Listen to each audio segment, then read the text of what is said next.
여러분 안녕하십니까? 수요일 밤 KBS 아메리카 뉴스입니다. 새벽 2시 이후에 불법으로 주류를 판매해온 한인업주에게 법원이 유죄를 선고했습니다. 벌금과 영업정지 처분에서 한 단계 더 나아가서 정식 형사처벌이 이루어진 첫 사례가 되고 있는데요. 향후 위반 업소들을 대상으로 한 기소가 이어질 전망입니다. 윤범수 기자입니다. 불법 주류 판매 행위를 일삼는 한인업소에게 사법당국이 칼을 빼들었습니다. LA시검찰은 오늘 기자회견을 열고 한인타운 윌셔와 그래머시에 있는 주점 봉숭아 학당에 대한 기소건에 법원이 유죄 판결을 내렸다고 밝혔습니다. Bongsunha Hakdang had received a number of citizen complaints about allegations of after-hours operation and sale of alcohol. As I mentioned, both employees and the owner of the bar were convicted. 앞서 지난 4월 8일 새벽 2시 30분 올림픽 경찰서와 ABC 주류통제 단속국은 해당 업소를 급습했습니다. 단속반이 들이닥치자 업주인 이모 씨와 종업원들은 가게 문을 걸어 잠그고 테이블 위에 술들을 모두 치우는 등 증거인멸을 시도했던 것으로 확인됐습니다. 하지만 이미 해당 업소에는 단속반원들이 위장 잠입해 있었고 안에서 시간에 주류 판매가 이뤄지는 것을 영상으로 촬영해 증거를 확보했습니다. LA 카운티 형사법원의 로버트 롱고리아 판사는 올해 48살의 업주 이모 씨에게 주류 판매법 상습 위반 혐의로 징역 1년형과 이에 대한 집행유예 그리고 주류 판매 교육을 받을 것을 명령했습니다. 아울러 각각 27살과 26살의 종업원 김모 씨와 이모 씨도 같은 형량의 집행유예와 관련 교육 이수를 선고받았습니다. This collaboration is going to continue. We're going to address problem locations. And the places that comply by the rules, they're not going to hear from us a lot. The places that continue to violate the law, they're going to hear from us. 그동안 심야 영업과 불법 주류 판매에 대한 단속은 여러 번 있었지만 실제 법원이 업주에게 유죄 형량을 선고한 것은 이번이 처음입니다.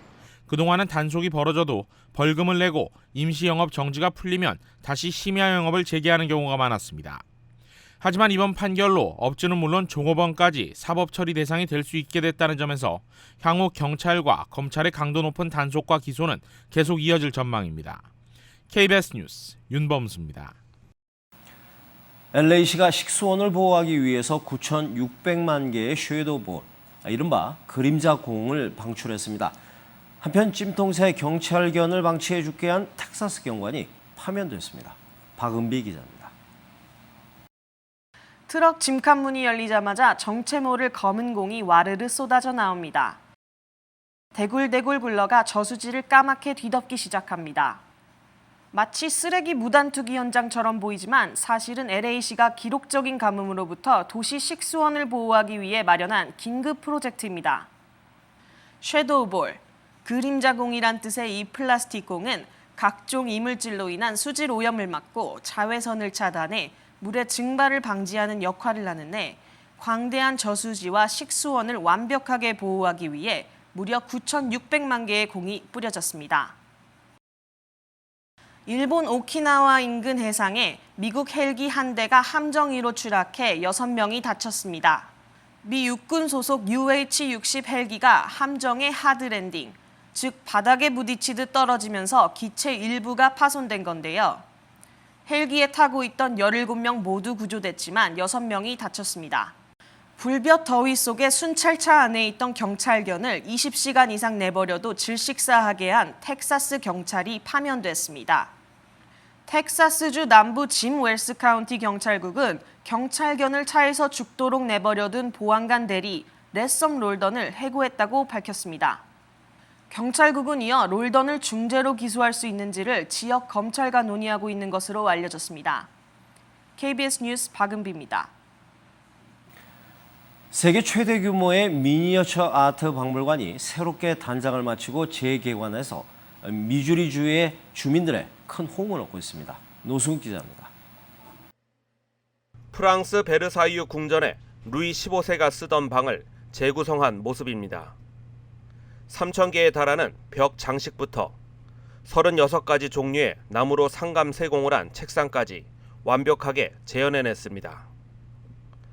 방 하나를 만드는데 소요되는 시간은 약 6,000시간. 이 모든 것을 전자레인지 한 개보다 작은 크기에 담아냈습니다. It's a great way to explore decorative arts, history and culture through a really tiny little format. 얼마 전 800만 달러를 들여 재단장한 장난감과 미니어처 국립박물관. 전시된 미니어처 아트만 2만 1000여 점으로 세계 최대 규모입니다. 여기에 전시된 이 조그만 예술 작품의 핵심은 놀랄만한 섬세함에 있습니다. It's just very. It looks like it could actually sail. Looks real. Everything moves. I mean, all the tables go up and down. They tilt. The casters work. 대부분의 작업은 수집가들의 의뢰를 통해 이루어집니다. They want the furniture that's in the Metropolitan Museum, for example. Well, guess what? You can't have that. So you can have a miniature representation of it. 박물관은 이 밖에도 1750년경에 만들어진 인형 등 희귀 장난감 5만 1000여 점이 전시돼 있어 세계 각국에서 방문한 관람객들로부터 큰 호응을 얻고 있습니다. KBS 뉴스 노승욱입니다.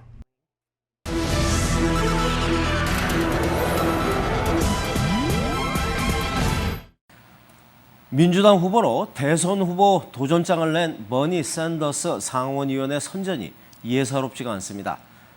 한편 여성 비하 논란을 일으킨 공화당 대선 경선 후보 도널드 트럼프는 여전히 질주를 계속하고 있습니다. 김성진 특파원입니다. 체육관을 가득 메운 지지자들이 샌더스를 연호합니다. We need an economy that works for working people, not just billionaires. 이날 모인 사람만 27,500명. 워싱턴 포스트는 클린턴 전 국무장관이 봤다면 신경과민에 걸렸을 거라고 천평했습니다. 샌더스 후보의 선전은 여론조사에서도 나타나고 있습니다. 뉴햄프셔주 민주당 지지자 대상 여론조사에서 클린턴 전 국무장관을 앞지른 겁니다. 주 단위 조사기는 하지만 뉴햄프셔주는 내년 1월 첫 프라이머리가 열리는 이른바 대선 풍향계로 통하는 곳입니다. 여성 비하 발언으로 논란을 빚고 있는 공화당 경선 후보 트럼프는 여전히 선전을 계속하고 있습니다. 아이오와주 여론조사에서도 뉴햄프셔주 조사에서도 모두 1위를 고수했습니다. And I'm a whiner and I keep whining and whining until I win. And I'm going to win for the country. CNN은 여성 비하 논란도 경선 결과 승복 약속 거부도 여론에 별 영향을 주지 못했다고 분석했습니다. 민주당도 공화당도 의회 후보들이 선전을 펼치면서 미국 대선판이 더욱 뜨거워지고 있습니다. 워싱턴에서 KBS 뉴스 김성진입니다. 반기문 유엔 사무총장이 일본에 전후 70년 담화에서 과거에 대해 겸허하게 반성할 것을 촉구했습니다. 고향을 방문 중인 아베 총리는 이번 담화에 전쟁에 대한 반성을 담을 것이라고 밝혀 주목됩니다. 박에스터 특파원입니다. 반기문 유엔 사무총장이 일본 정부의 과거사에 대한 반성을 촉구했습니다. 내일 아베 일본 총리의 전후 70년 담화와 관련한 입장이라고 대변인이 전했습니다.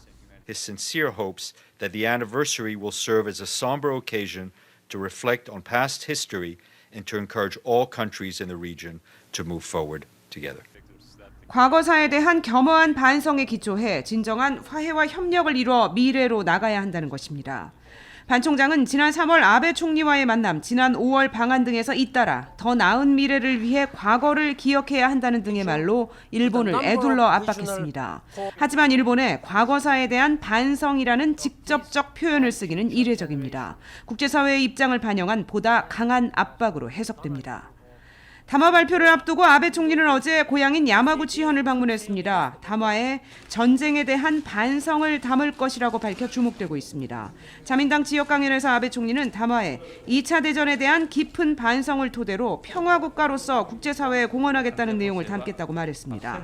아베 총리는 내일 도쿄로 돌아가 오후에 전후 70년 공식 담화를 발표할 예정입니다. 뉴욕에서 KBS 뉴스 박에스터입니다. 중국의 연속된 위안화 평가 절하로 유럽 증시가 이틀 연속 급락했습니다. 뉴욕 증시는 세계 경기 침체 우려에 대한 충격을 이겨내고 소폭 반등했습니다. 정용우 기자입니다. 중국 위안화의 평가 절하폭은 이틀 동안 무려 3.5%에 달했습니다. 수출 침체로 고심하던 중국이 위안화 가치를 내리는 카드를 꺼낸 것입니다. 실제로 중국의 수출은 지난 3월 마이너스 15%를 기록했고 지난달에도 마이너스 8.3%로 부진했습니다. 올해 성장률 목표인 7%를 달성할 수 없다는 불안감이 커지고 있습니다. Die chinesischen Wachstumsraten sind zurückgegangen. Wir haben in den ersten 2 Quartalen dieses Jahres gesehen, dass die chinesische Regierung nur mit Ach und Krach ihre Ziele erreicht hat. 유럽 증시는 이틀 연속 이어진 위안화 절하의 충격에서 벗어나지 못했습니다. 독일과 프랑스 증시는 3% 넘게 폭락했고 영국 증시의 주가도 1.4% 하락했습니다. 특히 대중국 판매 부진이 우려되는 자원과 소비재, 명품 업체들의 주가가 4% 이상 떨어졌습니다. 위안화 절하로 미국이 다음 달 금리를 올리지 않을 것이라는 전망이 나오면서 뉴욕 증시는 하락을 멈췄습니다. 특히 200포인트 넘게 떨어졌던 다우지수는 하락폭을 만회했고 애플의 주가가 오르면서 나스닥도 소폭 상승했습니다. KBS 뉴스 정용훈입니다. 온종일 손에서 스마트폰을 놓지 못하는 분들 많으신데요. 그런데 이 스마트폰이 화장실 변기보다도 지저분할 경우 이를 믿으시겠습니까? 손서영 기자입니다.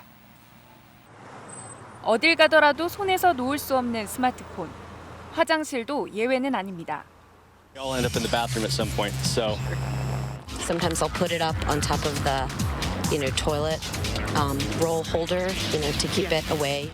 공공 화장실 변기의 경우 1제곱센티미터에서 박테리아가 160마리 이상 나옵니다. 이에 비해 스마트폰 표면에선 대부분의 화장실 변기보다 10배 많은 박테리아가 검출됐습니다.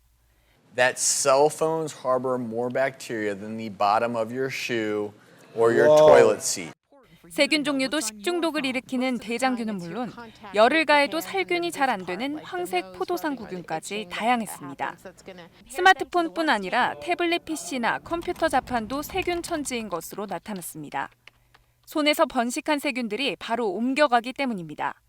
세균 번식을 막기 위해선 화장실을 갈 때는 스마트폰이나 태블릿 PC를 두고 가고 표면을 늘 청결히 해야 합니다.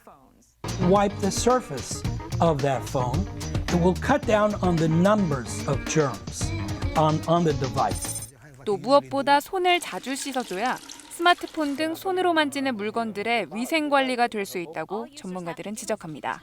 KBS 뉴스 손서영입니다. 오늘 뉴욕 증시는 중국발 우려에도 에너지 가격이 강세를 보인 데 따라 혼조세를 나타냈습니다. 원달러 환율은 1173원 12전입니다.